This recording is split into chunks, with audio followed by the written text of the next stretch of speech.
Bom, boa tarde a todos. Estamos iniciando mais uma reunião da Clínica Obstétrica da Maternidade Cachoeirinha. Hoje a gente tem o prazer de receber aqui, para mais uma aula, o Dr. Carlos Alberto Torres de Castro. Ele é médico proctologista, titular da Sociedade Brasileira de Coloproctologia, titular da Sociedade Brasileira de Cirurgia Minimamente Invasiva e Robótica. Além de ser meu colega, meu amigo, opera comigo, todos os casos de endometriose intestinal, cirurgião de mão cheia, fiz o parto dos 2 filhos dele, então é um grande amigo. Carlos, fica à vontade, você está em casa, conforme os residentes forem fazendo algumas perguntinhas, a gente vai interferindo aí, tá bom? Tá bom. Tá. Obrigado pela oportunidade aí, Luizão, e vamos lá. Eu tentei fazer um apanhado aqui das principais doenças anorretais que podem estar relacionadas à gravidez, né, e seu tratamento efetivo, tanto fora da gravidez quanto durante a gravidez, tá? Vocês estão me ouvindo bem? Está todo mundo ouvindo bem? Tá? Então, beleza. Então, vamos lá. Não tenho nenhum conflito de interesse, né? Então, vamos falar primeiro um pouquinho sobre a doença hemorroidária, né? A doença hemorroidária, ao contrário do que a maioria das pessoas pensam, hemorroidas não são varizes na região do ânus, tá? Isso é uma confusão um pouco comum, né? Tanto na área médica quanto no público leigo, achando que hemorroidas eram varizes, que aqueles vasos estariam dilatados. Na verdade, os vasos não estão dilatados, eles estão apenas no local errado. Todo mundo tem coxins vasculares, que são esses sinaizinhos aqui, essas almofadas de vasos dentro do canal anal. E que por algum motivo, dentre eles já descoberto 3 motivos, um deles é que existem algumas proteinases, algumas enzimas que destroem a proteína, o tecido o colágeno que segura o tecido hemorroidário aqui dentro do canal anal. O fluxo arterial no coxim hemorroidário também é aumentado, gerando também um maior fluxo de sangue aqui, destruindo o tecido colágeno que segura esse tecido. Consequentemente, esse coxim hemorroidário, essa almofada de vaso, ela começa a descer e sair para fora do ânus, né, gerando a doença hemorroidária, tá? Então tem uma destruição das fibras musculares, né, e o descenso do tecido hemorroidário, tá? O cara que descobriu isso foi muito interessante. Foi um trabalho científico onde ele dosou o pH do sangramento hemorroidário. Ele viu que era um pH de sangue arterial e não de sangue venoso. Tanto que uma das queixas do paciente com doença hemorroidária é o sangramento vermelho vivo, o sangramento do vermelho arterial, tá? Então, não são varizes, e aí mais lá na frente a gente vai ver que os flebotônicos, são os remédios de varizes, eles não têm aquele benefício esperado se realmente fosse uma varize na região do ânus, tá? Então, isso é uma foto de uma hemorroida interna, tá? Que é o descenso. Ó, você vê que esse tecido era para estar lá para dentro e ele acaba saindo para fora, tá? E aí a gente chega na classificação da doença hemorroidária, né? Que vai de grau 1 a grau 4, onde o grau 1 é só o engurgitamento do coxim vascular, esse tecido vascular ele permanece o tempo inteiro dentro do ânus. O grau 2, o tecido hemorroidário, ele sai na hora da evacuação e volta para dentro espontaneamente.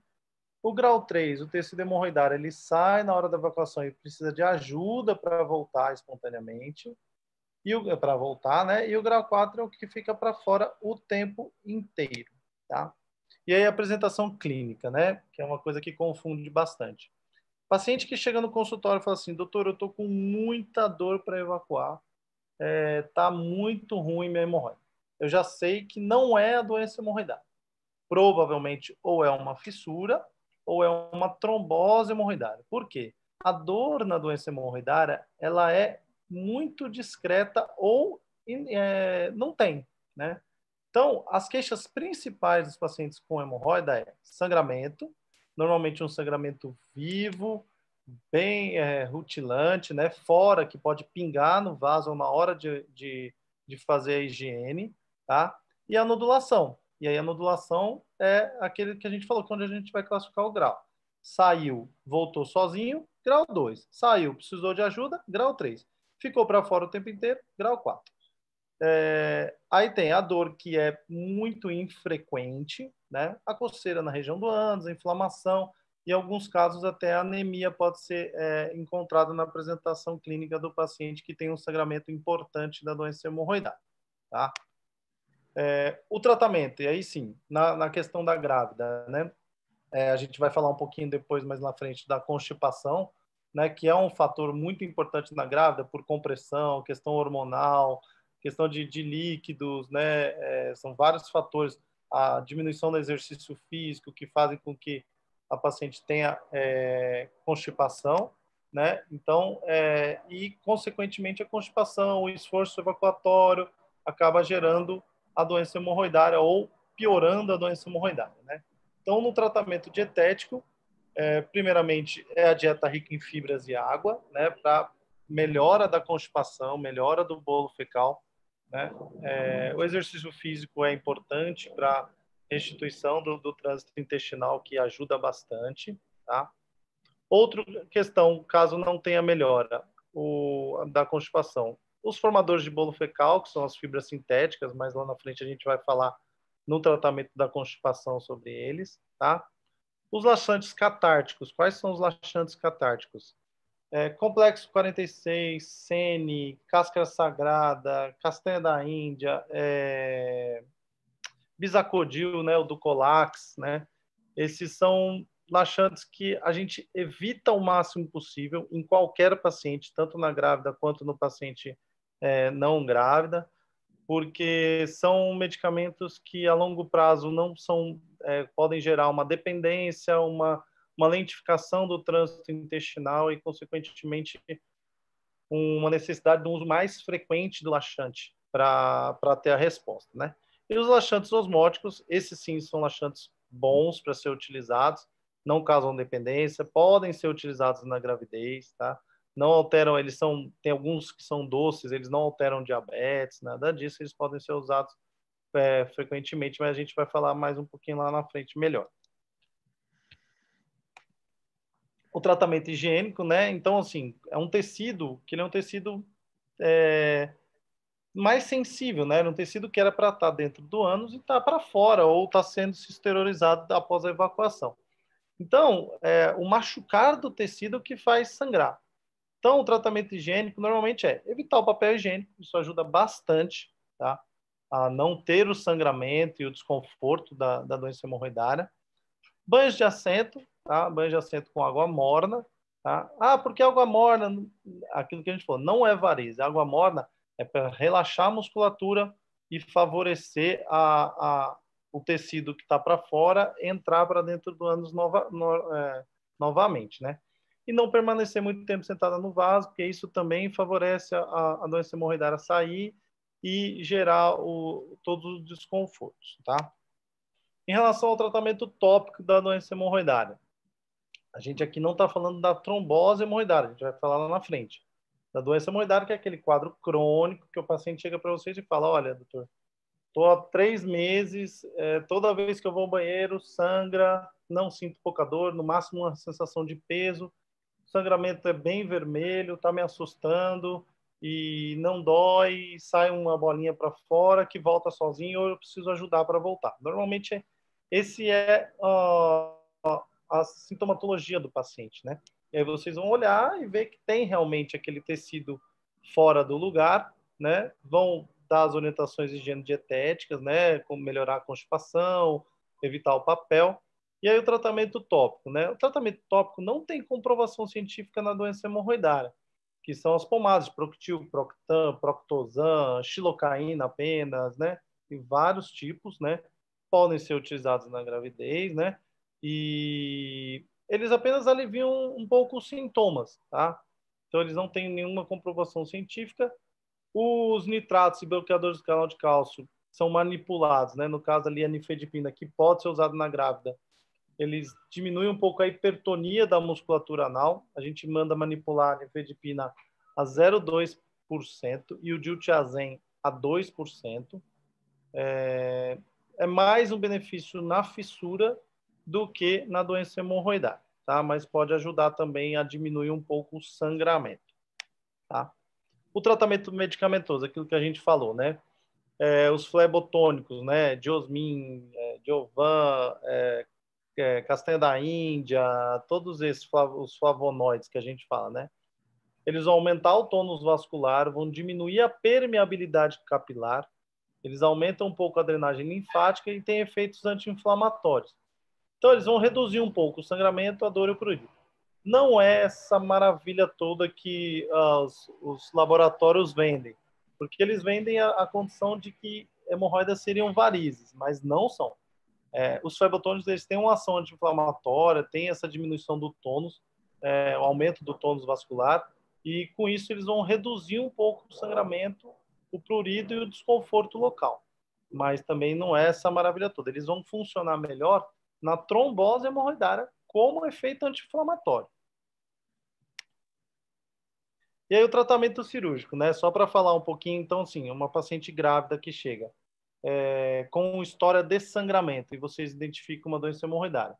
Existem algumas situações, sangramento persistente, o ideal, todos falam espera passar a gravidez. Tenta fazer as medidas de higiene dietéticas, uma pomada, alguma coisa para minimizar o sangramento. Não teve resposta, aí sim a gente parte para a possibilidade de tratamento cirúrgico em caso de sangramento persistente, em grande monta, risco de anemia, e aí a gente parte para o tratamento cirúrgico, né?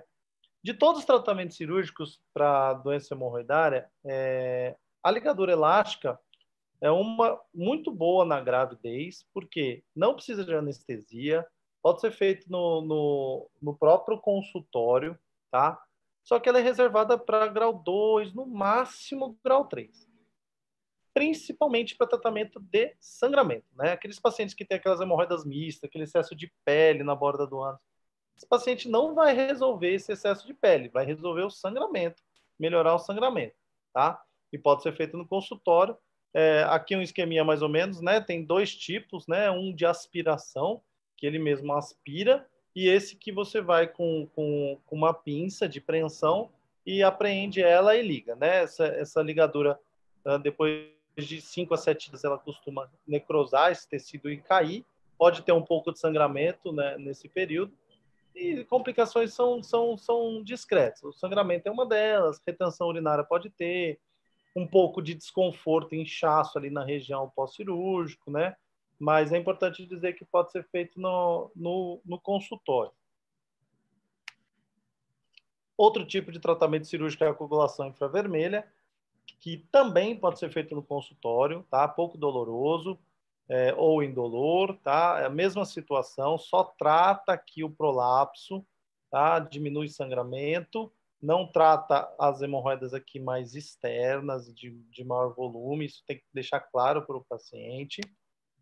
Outro tipo de tratamento é a escleroterapia, que é mesmo semelhante, né? Você injeta uma solução esclerosante, que também tende a reduzir sangramento, não trata a doença em si, tá? Em último caso, né, se nenhum tratamento resolve durante a gravidez, existe também a possibilidade de tratamento cirúrgico, que é a hemorroidectomia miligamóide, tá? Os poréns, né, tem que ser feito anestesia loco-regional ou local com sedação.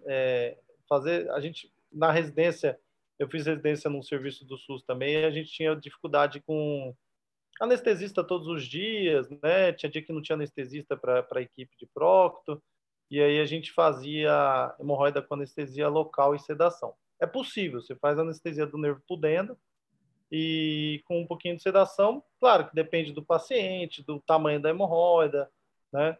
Mas não é muito agradável, vamos dizer assim, né? E paciente que você acha que vai tranquilo, o paciente se mexe, fica nervoso mesmo sedado, então tem dor, né? Por mais que a gente faça um bloqueio correto, então, o ideal realmente é a anestesia locorregional, a RAC com todos os seus poréns, então reservado em último caso realmente, no caso da gravidez, tá? Temos também o PPH, que esse também necessita de uma anestesia, tá? Onde a gente faz um grampeamento e uma retirada de todo o tecido hemorroidário, tá? reservado para grau 2 e 3. Grau 4, extensa, é só, infelizmente, o tratamento com a miligamorna, né? A ligadura elástica, a coagulação infravermelha e a escleroterapia são muito indicados para grau 1, sangrante, grau 2, sangrante. Já grau 3, a taxa de sucesso já cai bastante, né? O PPH é muito indicado para grau 2 e 3, 3 muito bom. Agora, grau 4 realmente é só o Milligan Morgan, realmente. A gente pode conter, diminuir um pouco o tamanho dela com uma ligadura elástica, por exemplo, durante a gravidez e tal, mas o tratamento definitivo realmente é a cirurgia convencional, tá? E temos também o THD, que é um procedimento novo que a gente faz, que é um ultrassom Doppler, que ele localiza a artéria que nutre a hemorroida e você dá um ponto e faz um lifting para cima, levando o tecido todo para cima. Também precisa de anestesia, dificilmente a gente consegue fazer sem uma anestesia locorregional. Então, entra no mesmo critério do PPH, muito bom para grau 2, principalmente. Grau 3 já cai um pouco a eficácia. E o que a gente encontra muito durante a... Oi. Só para amarrar esse assunto, antes de você passar para o próximo, Tá. então, acho que da doença hemorroidária, o que mais acaba afligindo as pacientes é o sangramento, certo? Então, se a gente conseguir explicar para elas, né, colocar para elas, né, da chance disso ser uma doença hemorroidária, que a complicação é muito baixa, muito infrequente, acho que essa é a melhor, né, o melhor tratamento, né? A orientação é conversar com a paciente e deixar claro para ela que não é nada muito perigoso, não é isso? Isso, e justamente assim, assusta muito, né, o sangramento, porque essa semana mesmo tinha uma paciente internada de 25 semanas de gravidez, já tinha tido 2 abortos, e aí foi no banheiro, sangrou, achou que era um aborto, foi lá e internaram, porque até o médico do pronto-socorro muitas vezes se assusta com a intensidade do sangramento. Mas assim, o sangramento, na grande maioria das vezes, o sangramento hemorroidário é um sangramento autolimitado, é um sangramento que para espontaneamente e assusta, porque mistura com a água do vaso e parece que sangrou 1 litro, mas na verdade não é tão intenso assim. O fato dele ser muito vermelho vivo, assim, aquele vermelho arterial realmente, às vezes de espirrar, também assusta, porque o paciente fala, nossa, eu estou sangrando demais. Mas, na verdade, o sangramento não é tão intenso assim. Tem casos de anemia? Tem. Não é tão frequente, é infrequente. Normalmente é um paciente que já tem essa doença hemorroidária há muito tempo. Uhum. Legal, legal. Certo. Então vamos continuar, né? Agora vamos falar um pouquinho da trombose hemorroidária. Acho que é o que principal, né, durante a gravidez, durante o pós-parto, durante pós-trabalho de parto, às vezes nem entrou em trabalho, mas às vezes a constipação pós uso de analgésico, a própria RAC, né, com opioide, com morfina, que pode prender um pouco o intestino, e aí machuca, né? Na hora de evacuar, aquilo, as fezes muito endurecidas, o esforço evacuatório, o próprio esforço no trabalho de parto e tal, faz com que inche a região e forme um trombo no vaso, né? É uma trombose hemorroidária externa, né? O vaso externo ali, a borda do ânus incha e forma um coágulo. Não é hemorroida, tá? Isso é uma coisa bem clara. Até a Sociedade Brasileira de Coloproctologia estava tentando mudar esse nome, tirar a trombose hemorroidária, porque a pessoa associa muito a hemorroida, né? Mas não é. É um vaso da borda do ânus que inchou, inflamou e formou um trombo. A Sociedade Brasileira de Coloproctologia queria trocar o nome para hematoma perineal. Não deixa de ser um hematoma, é um coágulo de sangue ali, causando uma inflamação importante. E aí sim vai gerar muita dor, vai gerar muito desconforto, tá? O tratamento é o anti-inflamatório, no caso, durante a gravidez, seria o corticoide, que é o único anti-inflamatório, né, que poderia ser utilizado. Banhos de assento com água morna para diminuir a inflamação, diminuir a dor na região. As pomadas com alívio dos sintomas ajudam bastante, né? As pomadas com base de lidocaína, xilocaína ajudam ali no controle da dor, principalmente após a evacuação. Então, a orientação é que melhora a evacuação, primeiramente, numa paciente constipada, vocês passem fibras, pastas relaxantes, se for preciso, né, para melhorar a evacuação, porque a dor após a evacuação, o banho de assento, evitar o papel, lavar depois de ir ao banheiro e passar a pomada, principalmente após as evacuações, para evitar a dor. O anti-inflamatório é o melhor, né, tratamento para desinchar mesmo, e em raríssimas vezes é necessária a cirurgia. Normalmente, o pico da dor normalmente é entre o terceiro e o quarto dia da doença, né? Então, se o paciente chega até o terceiro, quarto dia com vocês, vocês vão otimizar o tratamento, tudo. Se esse paciente já foi otimizado o tratamento e chega com 4, 5 dias, ainda com uma dor muito intensa, sem melhora nenhuma, existe a possibilidade de fazer uma trombectomia, que é fazer um furo, sob anestesia local, é simples, fazer um furo para drenar aquele coágulo. Para ser sincero, eu acho que se na minha vida de proctologista aí já 15 anos de formação, se eu precisei fazer isso 1, 2 vezes na vida, foi muito. Na grande maioria das vezes, você instituindo o tratamento clínico, aquilo já começa a ter um alívio após o terceiro, quarto dia. Com 1 semana já está praticamente sem dor, ainda tem o coágulo, ainda tem o inchaço, mas o mais importante é a resposta clínica em relação à dor, é o desconforto local, tá? Pode ter o rompimento, quando ele incha muito, ele pode necrosar e romper e sangrar, não tem problema. Quando sangra espontaneamente, tende a ter uma melhora até espontânea mais rápida, né? Quando não sangra, a gente evita manipular. Só manipula se a dor realmente for muito importante. E quando a gente manipula, a gente pode fazer só trombectomia, que é furar e drenar aquele trombo, ou, no caso de quando tem associado a hemorroida interna, você já fazer hemorroidectomia. Sempre lembrando que durante a gravidez, o quanto a gente puder evitar é melhor, né? O quanto a gente puder usar aqueles tratamentos higiênico-dietéticos que a gente comentou lá atrás, é melhor. Então, aqui, um manejo rápido aqui das doenças hemorroidárias, né? Você faz a história, exclui né, a possibilidade de tumores, né, por conta do sangramento. No caso, os exames endoscópicos, né, não são recomendados durante a gravidez, né, assim, com a história clínica, a idade do paciente, a falta de familiar na família, não ter tumor na família, o tipo do sangramento, o aspecto do sangramento, a gente consegue ter com 99% das vezes, a gente consegue ter uma boa qualidade em excluir a presença ou não de tumores, né? E aí a gente classificando aquilo que a gente falou, né? Grau 1, a gente consegue a ligadura ou a infravermelho, infrared, né? Coagulação ou a ligadura e a manipulação dietética, tudo mais, né? Grau 2, a gente já entra o THD. O grau 3, assim, em alguns casos, o THD, tá? O PPH e a hemorroidectomia. O grau 4, ou quando a hemorroida é mista, quando tem aquele padrão externo já mais intenso, que é aqueles excessos de pele, que muitas vezes o paciente vem para a gente, principalmente mulheres, a questão estética também, reclamando, eles acham que tem uma hemorroida e às vezes tem uma hemorroida, mas o que mais incomoda é o excesso de pele na região do ânus, né?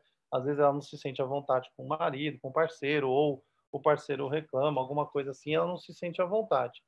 E aí não adianta você tratar só o padrão interno com o PPH, um grampeamento ou o Doppler, se vai persistir o excesso de pele, ela vai falar, não resolveu, né? Eu continuo com a minha hemorroida, porque ela acha que a hemorroida é aquele excesso de pele. Então, nesses casos de hemorroidas mistas, que tem um padrão externo mais proeminente, a cirurgia convencional é o mais indicado realmente, tá? Certo. Vamos falar um pouquinho agora também da fissura anal, que também está bem relacionado à constipação, tá? Aqui sim, né? O paciente que chega para mim e fala assim, doutor, toda vez que eu vou evacuar, eu estou sangrando e doendo muito. Intuitivamente, assim, a gente já sabe que possivelmente não é hemorroida, que possivelmente é uma fissura, que ele acredita ser hemorroida, Tá? Então, a característica clínica da fissura é um sangramento vivo nas evacuações, uma dor intensa que pode durar até horas após a evacuação, tá? E essa é a característica clínica clássica, né? Muitas vezes ele enxerga também uma nodulação, que seria o plicoma sentinela, tá? Então, no exame físico, o que a gente vai ver da fissura? A gente vai ver o corte, né? Nada mais é do que um corte crônico na região do ânus. Na hora que você expor a região da borda anal, você vai ver uma ferida, tá? Com exposição da musculatura aqui, muitas vezes as bordas elevadas dessa ferida. E se você olhar, vai ter um excesso de pele, que a gente chama de plicoma sentinela, e dentro, na anoscopia, que não vai ser necessário, né? Até por conta da dor, muitas vezes a anoscopia ela é desnecessária, né? Você vai ver a papila hipertrófica, tá? Ela pode ser classificada em aguda ou crônica. Aguda, até 6 semanas de sintomas. Crônica, mais de 6 semanas. Basicamente, essa é a classificação. Ou típica ou atípica. Isso é importante para vocês que são ginecologistas, para se você identificar, para descartar a possibilidade de tumores ou outras doenças. 90% das fissuras anais crônicas estão na região posterior, tá? 10% aqui na região anterior, que são as fissuras típicas, tá? Que você vai ver assim, é a borda elevada, a exposição da musculatura, muitas vezes a gente vê um excessozinho de pele aqui, que é o plicoma, tá? Essa é uma fissura típica. Existem também as fissuras atípicas, que estão fora da região mediana anterior ou posterior. E aí a gente tem que descartar doença de Crohn, tuberculose, HIV, líquen plano. Aí tem vários outros tipos, que seria uma na região lateral do ânus, tá? E aí muda o tratamento. Fisiopatologia da fissura, tá? São 3 teorias que normalmente a gente acredita que elas se completam, vamos dizer assim, tá? A teoria mecânica, que a região posterior do ânus é a região, dependendo do ângulo, onde as fezes mais machucam quando saem durante a evacuação um pouco mais rígida. Consequentemente, pacientes com fissura têm uma musculatura do ânus mais forte, tá? A gente não sabe aquela história do ovo da galinha, quem veio primeiro, se a fissura que leva a uma inflamação do músculo que leva à hipertonia ou se a hipertonia do ânus que leva a uma fissura, tá? E a região mediana, a irrigação sanguínea do ânus vem pelas laterais. Então, a região anterior e posterior do ânus, ela tem menos aporte sanguíneo. Então, qualquer corte ali na região é um corte de difícil cicatrização, né? Então, essas são a fisiopatologia da doença da fissura. Então, surge um corte, esse corte fica lá de difícil cicatrização, por quê? É uma região que chega pouco sangue, a musculatura fica inflamada, não relaxa adequadamente na evacuação. A gente tem 2 músculos na região do ânus, né? O esfíncter interno e o externo. O esfíncter interno, a gente não tem controle, ele é autônomo. Fibras musculares autonômicas. Então, ele fica contraído o tempo inteiro e ele relaxa na hora de evacuar.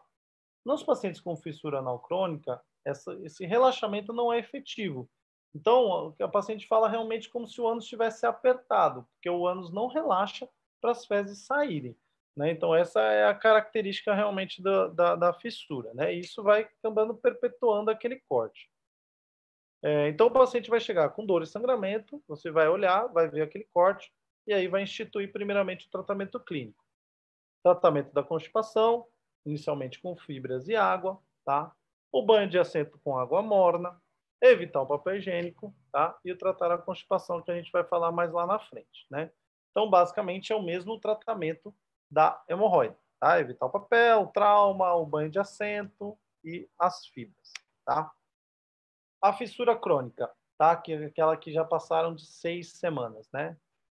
Aquele tratamento só com banho de assento e tal, tem uma taxa de cura de 35%, ou seja, não é tanto, né? E aí a gente vai precisar tratar a hipertonia esfincteriana, tá?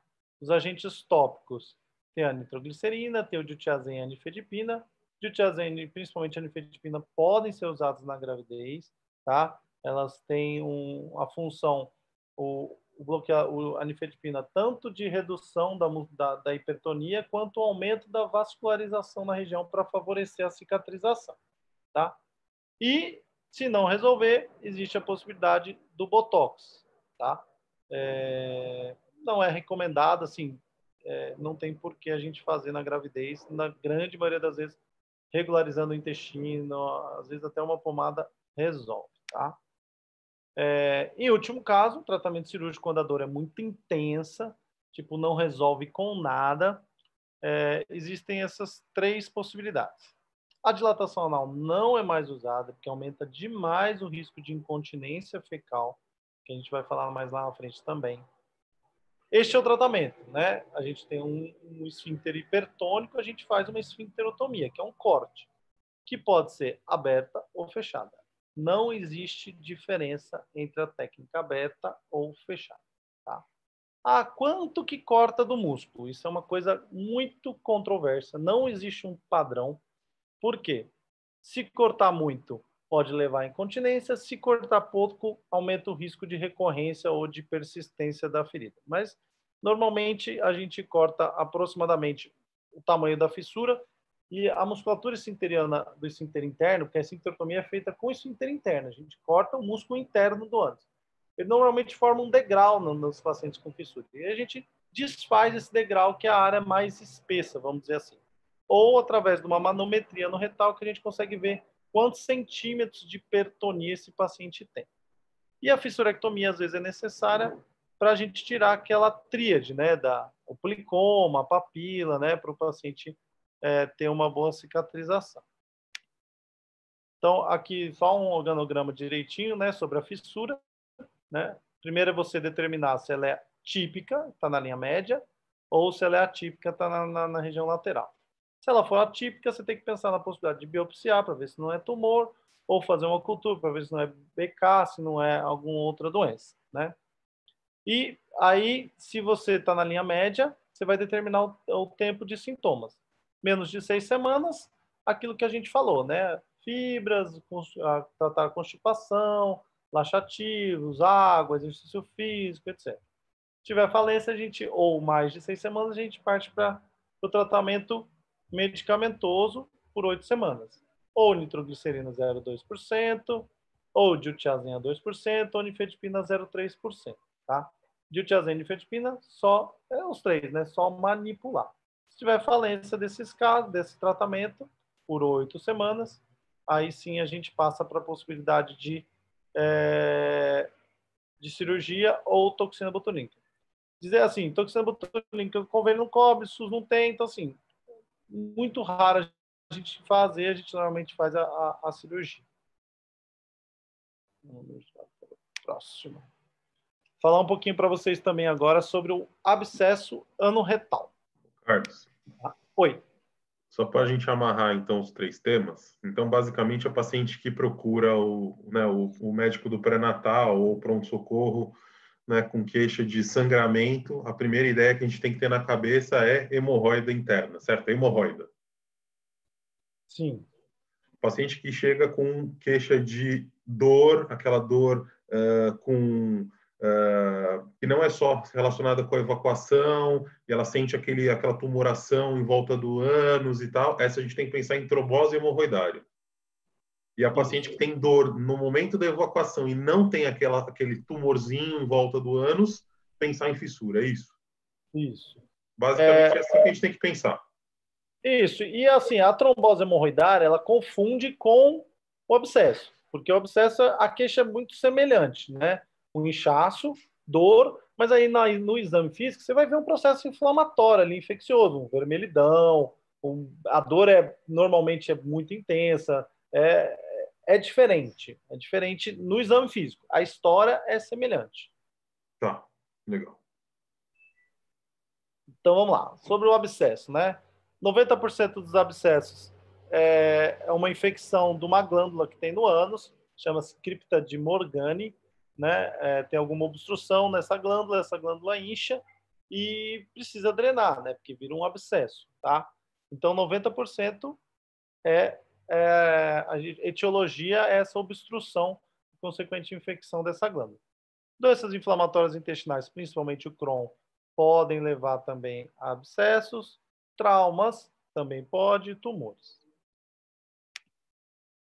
Então, a classificação dos abscessos, né, vai ser ou perianal, ou interesfincteriano, isquioanal ou supraelevador. Isso vai depender do espaço na região que ele vai estar, tá?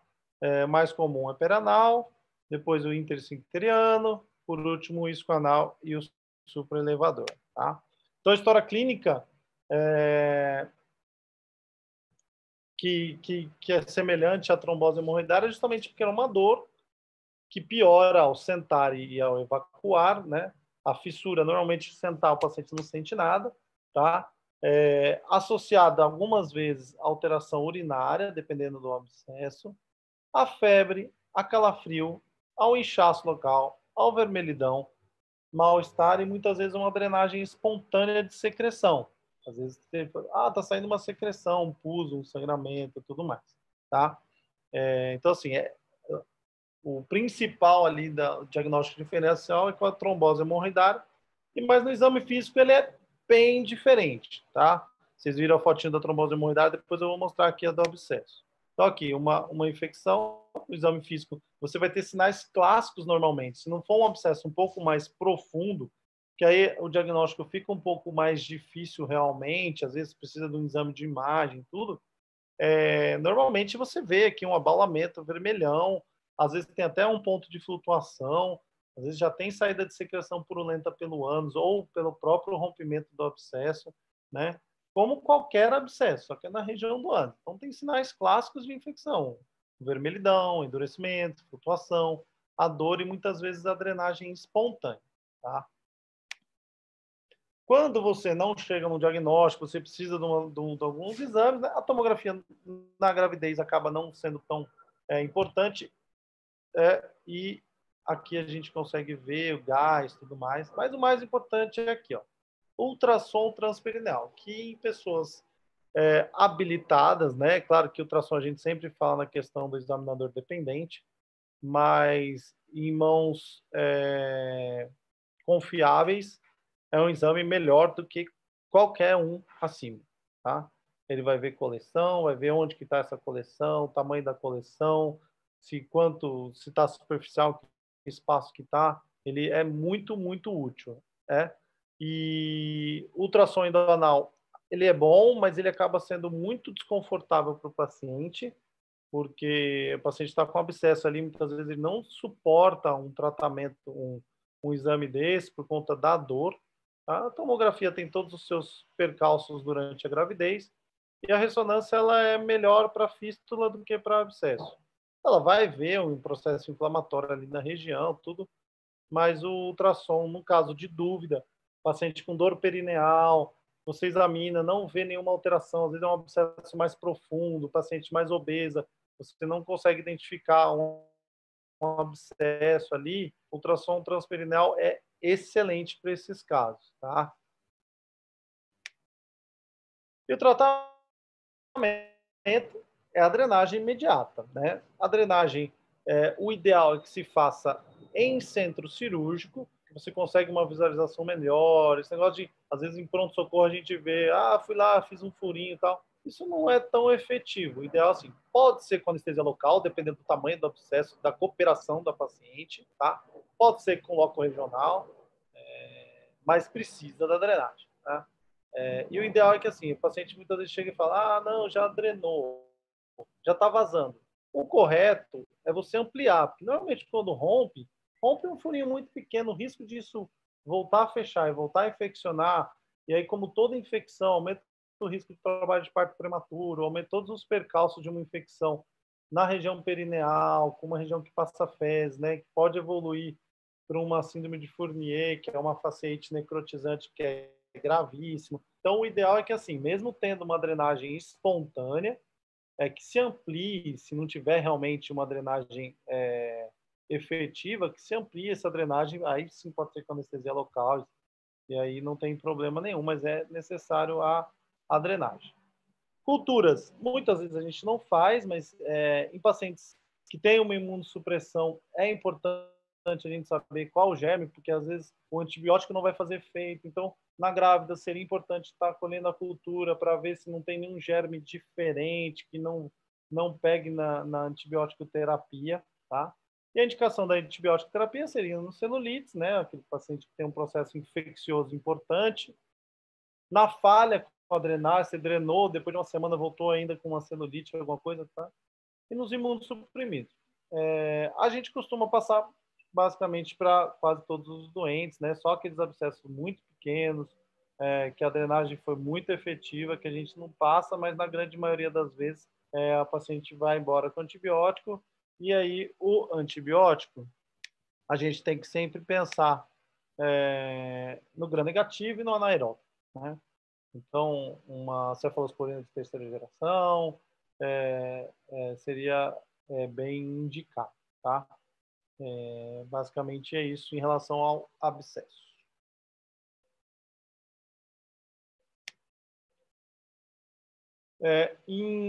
Agora falar um pouquinho sobre a fístula, né? Em 80% das vezes, um abscesso no retal vai gerar uma fístula, né?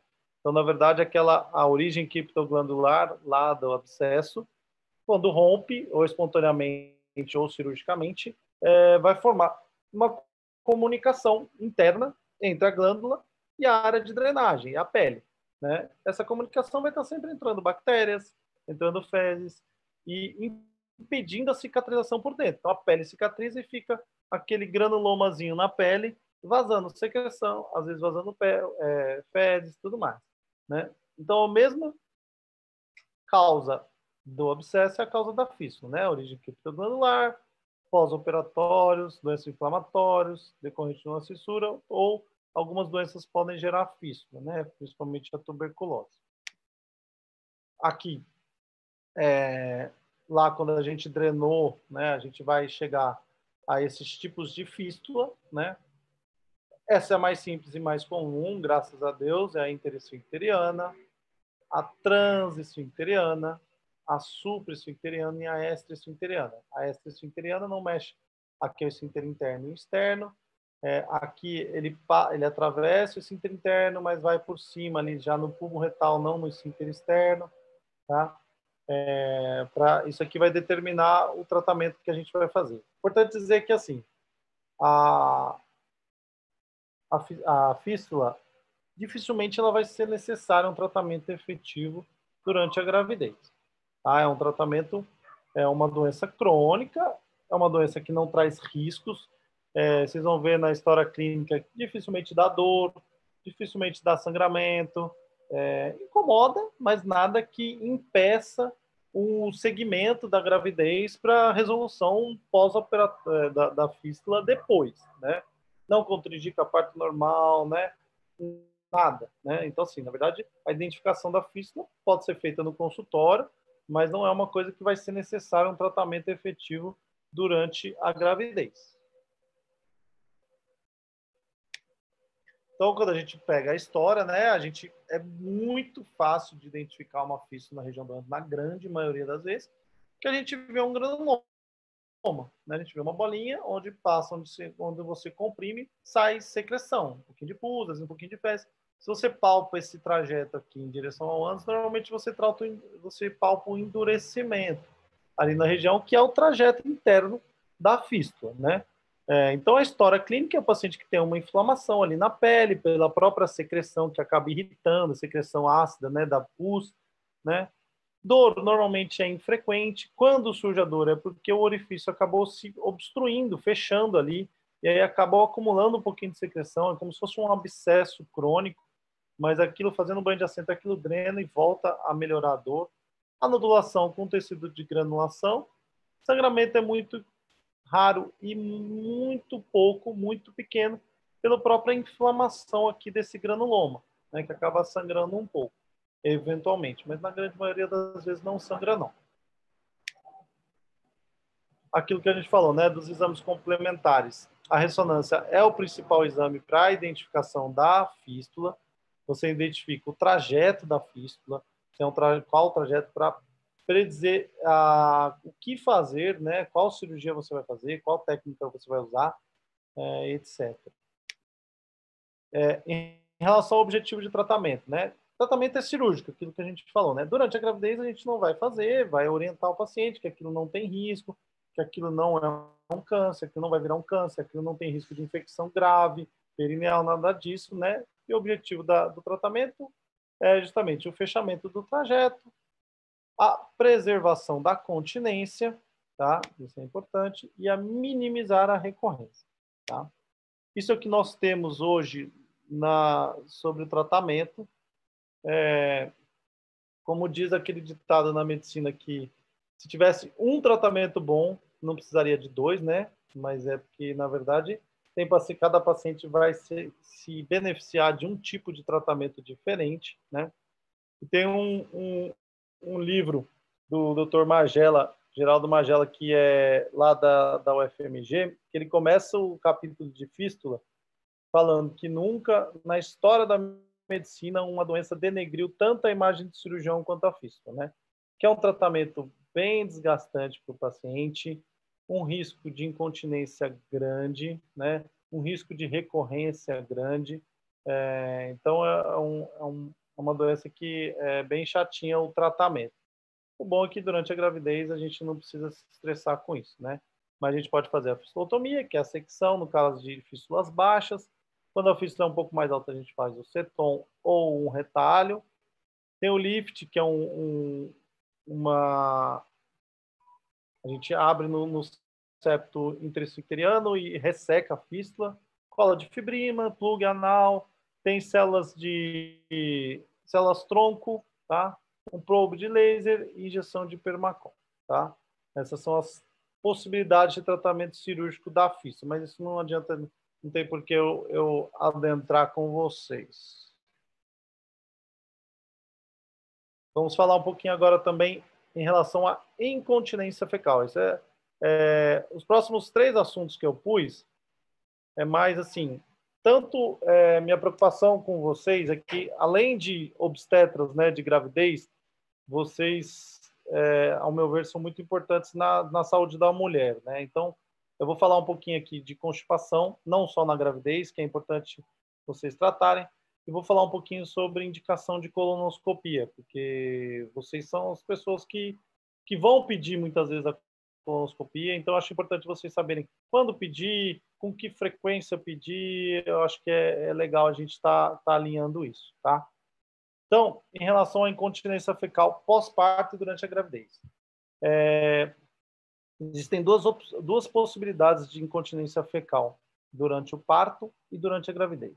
Tá? A frouxidão ligamentar durante a gravidez faz com que distenda a musculatura perineal, consequentemente pode distender o nervo pudendo, trazendo a lesão desse nervo, né? Tanto no trabalho de parto quanto durante a gravidez. Tá? Então, são algumas coisas que a gente tem que estar atento. Durante o parto, pode ter essa avulsão do nervo pudendo, né? Então, não é só a musculatura do ânus que pode estar sendo comprometida no parto ou durante a gravidez, né? A lesão do nervo pudendo ela é importante, porque a distensão perineal durante o parto pode levar. Ou a incontinência também pode ser devido a uma ruptura direta do esfíncter, ou pela epísio, ou pelo tamanho do parto, do bebê. São vários motivos que podem levar a um parto, a uma lesão direta do esfíncter anal. Tá? Então, só para a gente ter cuidado aí e explicar para o doente que isso realmente pode acontecer. Né? E predizer, né? Paciente, é pélvico, é primeiro parto, aquelas coisas que vocês já estão careca de saber melhor do que eu. Falar um pouquinho sobre constipação, que é uma coisa que vocês pegam bastante no consultório, tanto na grávida pior ainda, né, quanto em geral, né, no ambulatório de ginecologia. Então, a constipação de 2 a 27% da população mundial pode apresentar em algum momento da vida constipação. É mais importante em pacientes acima de 65 anos, possivelmente pelas alterações hormonais, pelo próprio diminuição do exercício físico, diminuição da ingesta de líquidos, tá? E é 2 a 3 vezes mais frequentes na mulher do que no homem. Quando a gente fala de etiologia da constipação, Na grande maioria das vezes, ela não tem uma causa identificável, tá? Mas ela pode também resultar de uma disfunção de qualquer parte do processo evacuatório. A gente vai ver lá na frente que tem a constipação é dividida em 3 partes, né? Constipação abdominal, a síndrome do intestino irritável constipante e os distúrbios do assoalho pélvico, que são as disfunções do processo evacuatório, tá? Muitas vezes a etiologia está na dieta, né? Uma dieta baixa em fibras e pobre em água. Existem muitos medicamentos que podem levar à constipação, então os opioides, alguns medicamentos para diabetes. No caso da grávida, o sulfaterroso é um medicamento constipante, muitas vezes, tá? Alguns polivitamínicos. Alguns distúrbios neurológicos e endócrinos também podem levar à constipação. Então, sempre paciente que chega no consultório constipado, não tinha previamente, tem que se investigar distúrbios da tireoide, função hepática, função renal, porque a insuficiência renal pode levar à constipação, alterações hepáticas podem levar à constipação, hipotireoidismo pode levar à constipação, algumas alterações neurológicas também podem, tá? Problemas psicossociais, né, e anormalidades do assoalho pélvico. Então, aquilo que a gente falou, né? Existe a constipação de trânsito lento, a constipação de trânsito normal e a constipação pélvica, tá? Como é que a gente faz isso, tá? Então, isso aqui é na história, né? Então, sempre que a gente for pegar um paciente constipado, na história, a gente tem que questionar os hábitos evacuatórios, a frequência e a consistência das fezes, tá?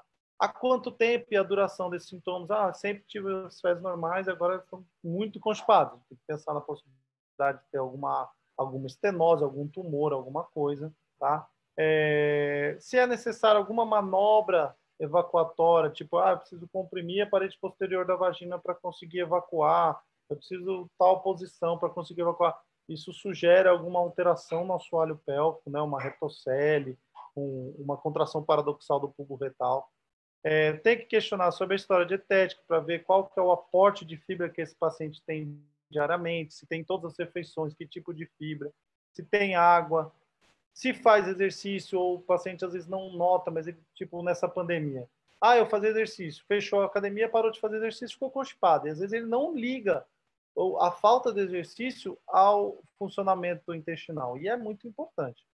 Se faz ou fez uso de laxativos frequentes, tá? História medicamentosa para tentar identificar medicamentos que levam à constipação, tá?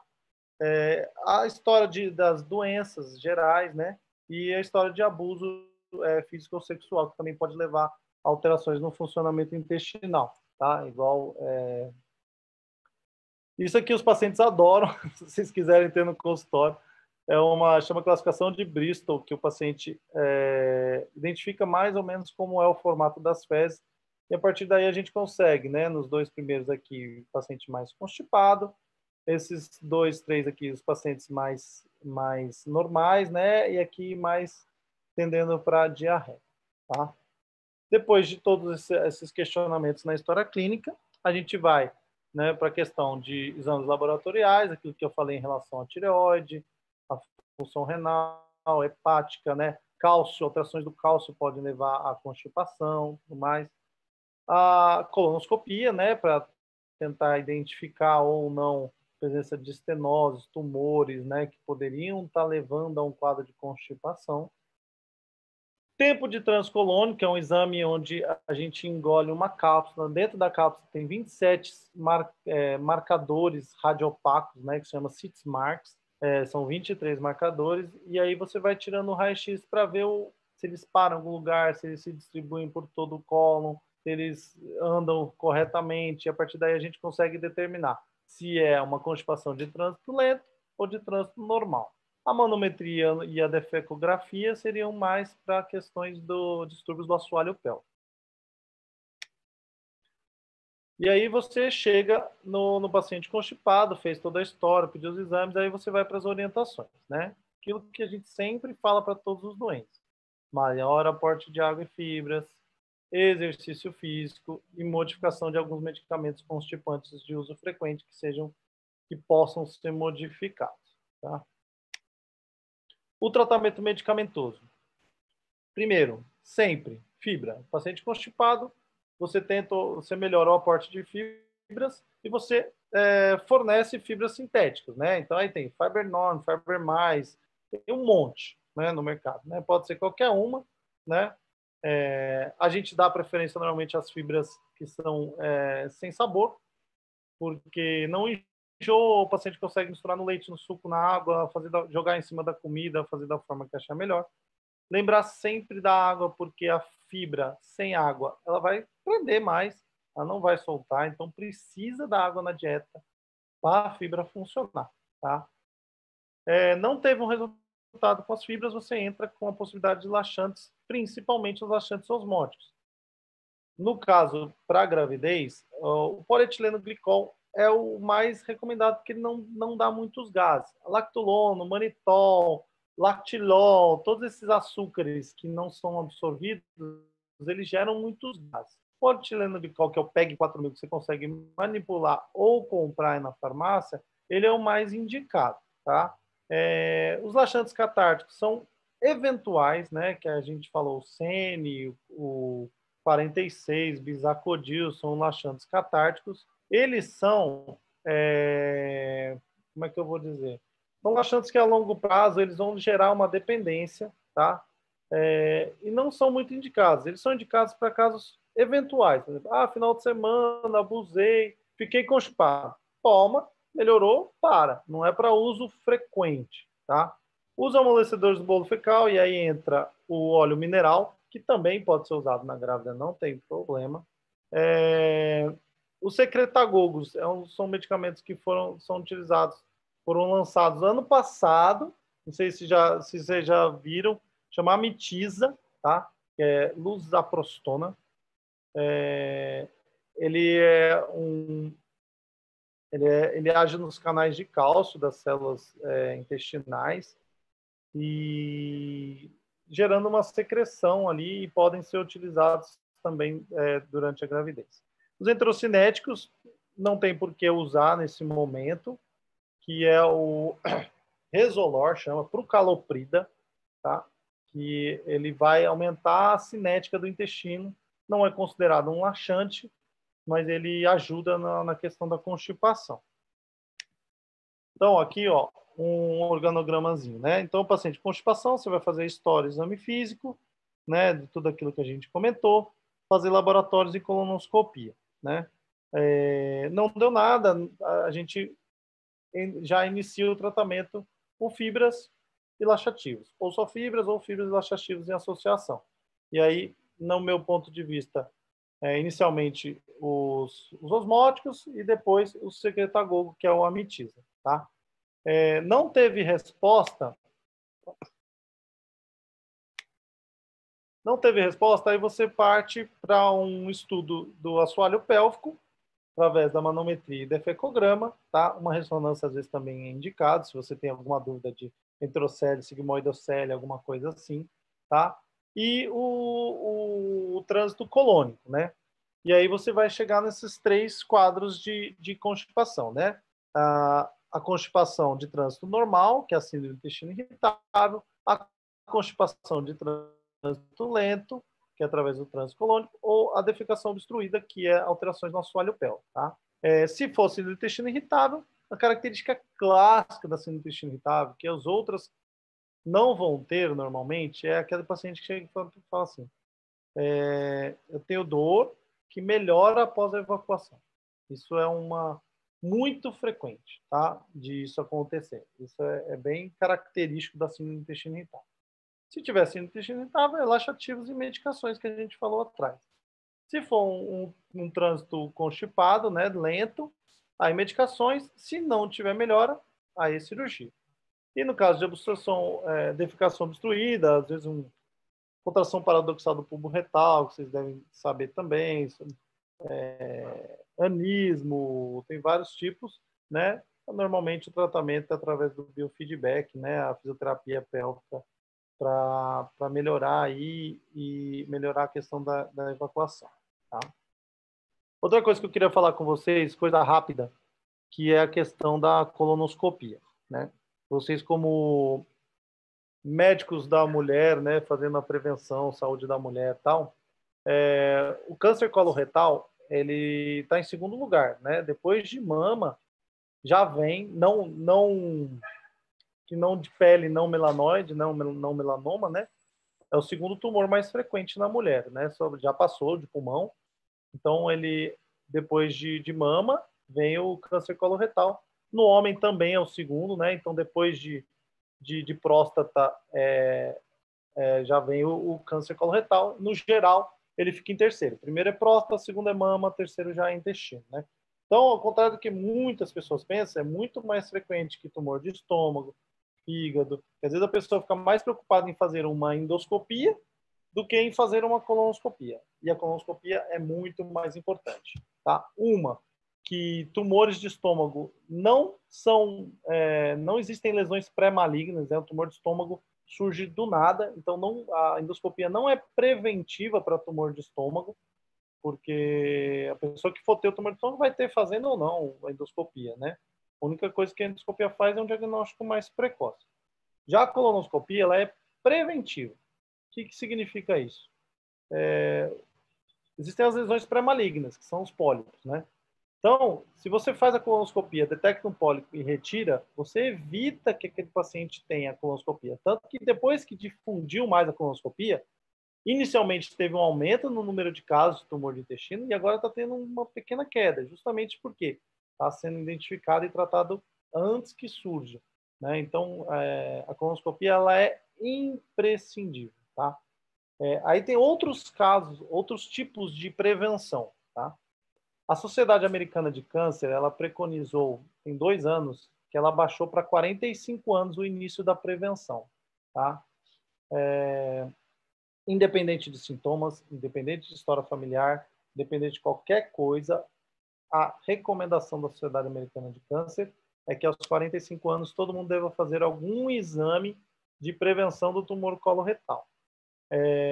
Na sociedade europeia, aqui na brasileira, ainda é 50 anos, mas a tendência é que todas vão reduzir, porque a gente nota que cada vez mais frequente, está tendo casos mais jovens e tudo mais. Tá? A gente tem todos esses tipos, tá? Colonoscopia a cada 10 anos, a colonoscopia virtual a cada 5 anos, sigmoidoscopia a cada 5, o enemopaco a cada 5, o exame de fezes, né? O sangue oculto nas fezes anual, tá? Aqui também anual é outro tipo de sangue oculto, tá? Aqui também é outro tipo de sangue oculto que usa DNA que aqui não tem no Brasil a cada 3 anos.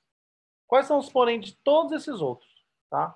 Qualquer alteração nesses vai ter que ir para a colonoscopia. Ao meu ver, se você tem condições de solicitar a colonoscopia, está no serviço particular, no serviço de convênio, serviço que tem acesso à colonoscopia, peça a colonoscopia porque é mais seguro, é mais garantido, né? Se você está num serviço que, por exemplo, do SUS, que você sabe que vai demorar, o sangue oculto, 3 amostras em dias alternados anualmente, é ok. Lembrando que sempre que vier positivo, tem que fazer a colonoscopia. Mas aí, pelo menos, você diminui um pouco o público que vai necessitar da colonoscopia no caso de um serviço que está sobrecarregado, tá bom? E aí, uma questão, né? Então, aquilo que a gente falou, o início da prevenção entre 45 e 50 anos, e aí tem alguns casos excepcionais, né? Eu não vou pôr todos, eu só vou pôr história familiar, que você sempre tem que pedir ou vai aos 40 ou 10 anos antes do caso mais jovem na família, tá? Então, eu tenho um tio de primeiro grau que teve aos 40 anos. Todo mundo que seja parente dele de primeiro grau, aos 30 anos, tem que começar a fazer como prevenção, tá? E aí você fez a colonoscopia e descobriu o pólipo. O que você faz? Eu sou colonoscopista, né? Eu faço colonoscopia. E a gente vê muitos pacientes que deveriam estar fazendo colono e não fazem, e muitos pacientes que estão fazendo mais do que o necessário. Tá? Então, assim, a prevenção inicia-se aos 45, 50 anos, não tem porquê. Às vezes a gente pega pacientes com 20 anos, sem queixa nenhuma, já fazendo colono. Claro, se tem sintomas, tem sangramento, alteração do hábito intestinal, perda de peso sem explicação, anemia sem explicação, tem que fazer. Aí já é um paciente sintomático. A gente pega pacientes assintomáticos fazendo colonoscopia bem antes, sem necessidade, tá? Aí você pega, descobriu o pólipo. Aí a gente pega muitos pacientes que, uma vez descoberto o pólipo, vai fazer colonoscopia todo ano. Não é essa a recomendação. tá? Eu tentei colocar aqui um quadrinho para ver, para tentar resumir, né? Então, na verdade, a gente pega dois tipos de pólipo, hiperplásico e o adenoma, tá? Pólipo hiperplásico, se for menos do que 4 pólipos, ou todos menores do que meio centímetro, você só vai repetir a cada 10 anos. Esse paciente não tem nada, né? É uma colonoscopia praticamente normal. O que eu falo para os meus doentes. Se a gente soubesse previamente que aquilo era um pólipo hiperplásico, a gente nem tiraria, porque aquilo não vai virar nada. Já se tirou mais do que 4 pólipos, ou qualquer pólipo maior do que 5 milímetros de hiperplásico, você vai repetir em 5 anos, tá?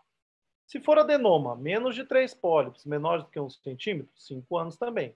Se for adenoma com mais de 3 pólipos ou mais de 1 centímetro, em 3 anos.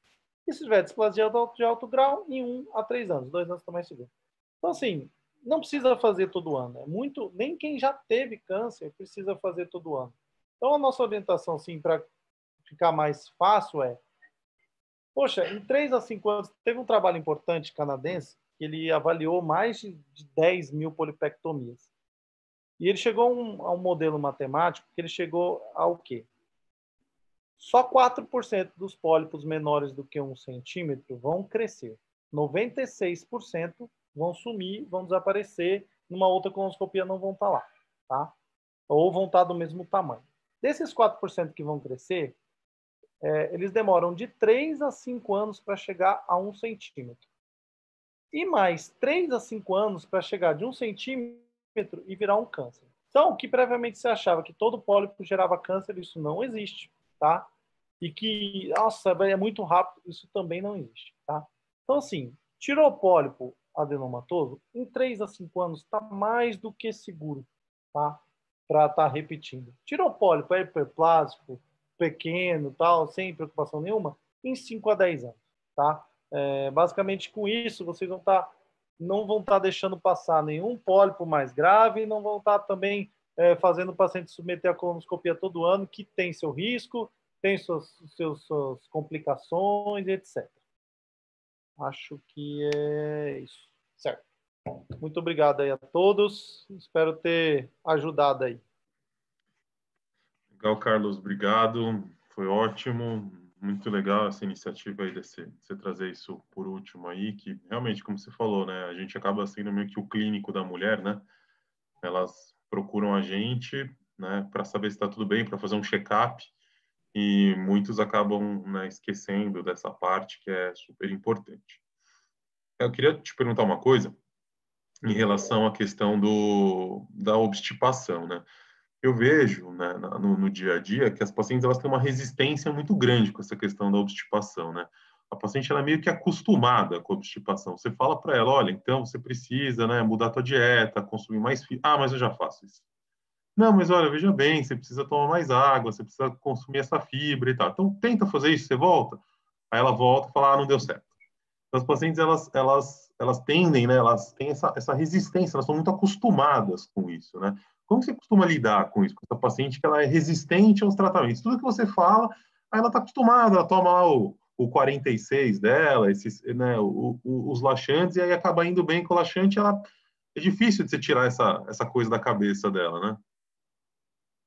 Sim, é uma questão difícil e assim, tem muitos pacientes que você suspender o laxante catártico, ele é muito complicado. O paciente tem que estar sabendo que ele vai piorar, ele vai ficar um tempo sem constipado, porque o paciente está habituado e o intestino está habituado. Aquilo, ele toma uma vez por dia, aí depois ele passa a tomar duas. Já tive paciente tomar uma cartela inteira para conseguir funcionar. A questão é que a longo prazo o uso de catárticos pode dar um negócio que chama melanose colônica, que é um escurecimento da mucosa intestinal. Não gera câncer, isso não é uma coisa benigna, mas é feio de ver assim, fica preto o intestino, né? Quando para, principalmente usando o catárticos, né? A mucosa volta ao normal, mas não é indicado, assim, tem que orientar o paciente que assim, olha, você vai cada vez ficar pior seu intestino, cada vez você vai precisar de mais, okay?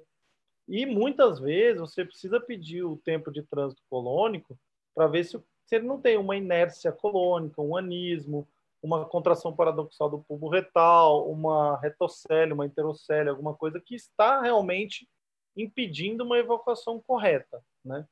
Que seria para tentar identificar que tipo de constipação que ele tem. Uhum.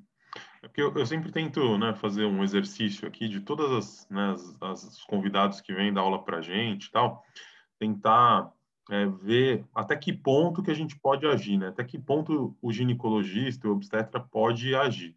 E em que momento encaminhar para o especialista, né? Para você nem encaminhar todo mundo à toa, né? Pacientes que você podia ali, né, com uma orientação básica, resolver o problema da paciente, e também não ficar perdendo tempo no consultório tentando tratar coisas que não é da tua especialidade, né? Então, em linhas gerais aí, você orientou dieta, melhorou essa questão de fibra, não está resolvendo, é o momento de encaminhar, né, para o especialista. Sim, sim. Porque pode ter realmente, né? Às vezes a gente pega na manometria, a gente pega uma inibição do reflexo reto-anal, o paciente não tem a sensibilidade correta ali, às vezes um biofeedback, uma fisioterapia da região perineal pode ajudar, ou o paciente tem uma inércia colônica, aí você precisa tratar mais efetivamente os medicamentos, mas na grande maioria das vezes é falha na alimentação, é falha de exercício, é falha de água, 99% das vezes. Legal, Carlos. Queria abrir para perguntas, alguns dos residentes. Eu vou compartilhar aqui a tua tela. Tá. E aí a gente vê aí a carinha de todo mundo aí.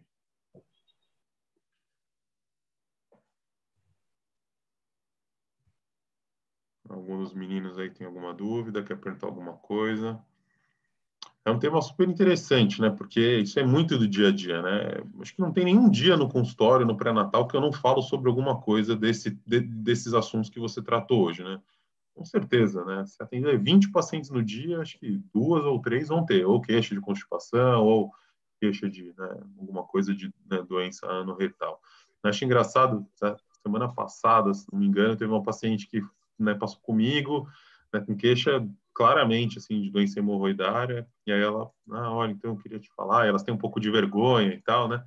E ela falou, eu fui semana retrasada, eu fui no gastro e não tive coragem de falar para o gastro e estou falando para você que é ginecologista, né?